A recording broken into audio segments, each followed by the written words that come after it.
അരിയുണ്ട ഉണ്ടാക്കാമെന്ന് വെച്ചു.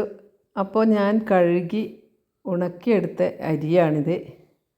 ഞാനിത് കുറച്ചായിട്ട് ചീനച്ചട്ടിയിലിട്ട് വറുത്തെടുക്കുകയാണ്. അപ്പോൾ നമ്മൾ ചെറുതായി കുറച്ച് ഇട്ടിട്ട് വറുത്താൽ മാത്രമേ വേഗം ഇത് പൊരിഞ്ഞ് കിട്ടുകയുള്ളൂ. അപ്പോൾ അരി മുഴുവനും വറുത്തെടുത്തിട്ടുണ്ട്.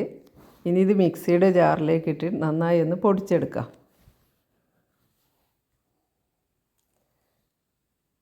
ഇവിടെ കുട്ടികൾ വരുന്നതുകൊണ്ട് അവർക്ക് അരിയുണ്ട ഭയങ്കര ഇഷ്ടമായതുകൊണ്ട് ഞാനിത് തയ്യാറാക്കുന്നതാണ്. അപ്പോൾ അരിയൊക്കെ പൊടിച്ചെടുത്തിട്ടുണ്ട്.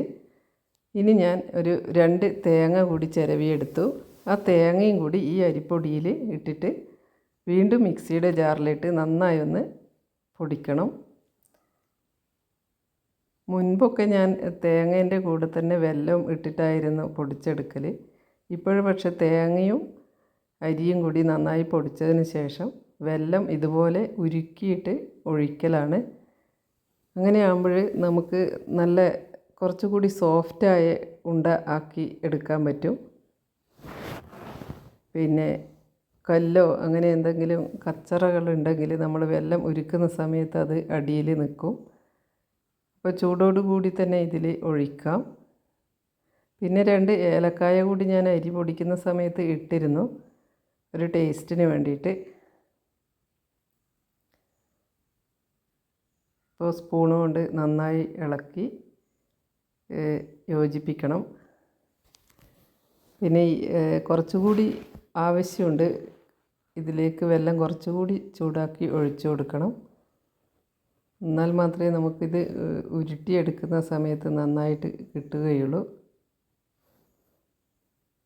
അപ്പോൾ ഞാനിത് കൈ കൊണ്ട് വാരി നോക്കുന്ന സമയത്ത് ശരിക്കും ആയിട്ടില്ല. അതുകൊണ്ട് ഇതുപോലെ ഒന്നും കൂടി കുറച്ച് ബാക്കിയുള്ള വെല്ലം കൂടി ഇതിലേക്ക് ഒഴിച്ചു കൊടുത്തു.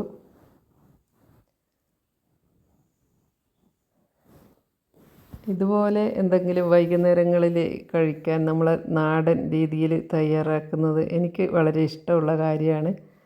അപ്പോൾ ഇവിടെ കുട്ടികൾക്ക് ഇഷ്ടമായതുകൊണ്ട് മോളെ കുട്ടികൾ വന്ന സമയത്ത് ഞാൻ ഉണ്ടാക്കിയതാണിത്.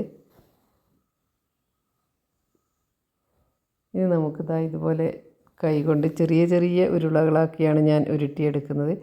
പണ്ട് കാലത്തൊക്കെ ഇത് വലിയ ഉരുളയാക്കി വാഴ ഇലയിൽ പൊതിഞ്ഞിട്ട് ആ സമയത്തൊക്കെ നമ്മുടെ മിക്സിയോ അതുപോലെ ഒന്നും ഉപയോഗിച്ചല്ല ഉണ്ട തയ്യാറാക്കുന്നത്. ഉരളിൽ അരി ഇടിച്ച് അതുപോലെ വെല്ലവും തേങ്ങയും ഒക്കെ ഉരളിലിടിച്ചിട്ടാണ് ഉണ്ടാക്കുക.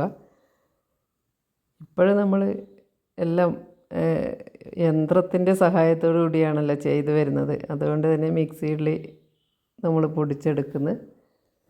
പിന്നെ ഇത് കഴിക്കാനും വേഗം എളുപ്പത്തിലാകാൻ വേണ്ടിയാണ് ഞാൻ ചെറിയ ചെറിയ ഉരുളകളാക്കി എടുക്കുന്നത്. കുട്ടികൾക്കൊക്കെ ഇത് കാണുമ്പോൾ നല്ല ഇഷ്ടമുണ്ടാവും. അപ്പോൾ ഞാൻ ഉണ്ടയൊക്കെ തയ്യാറാക്കി കഴിഞ്ഞു. Thank you.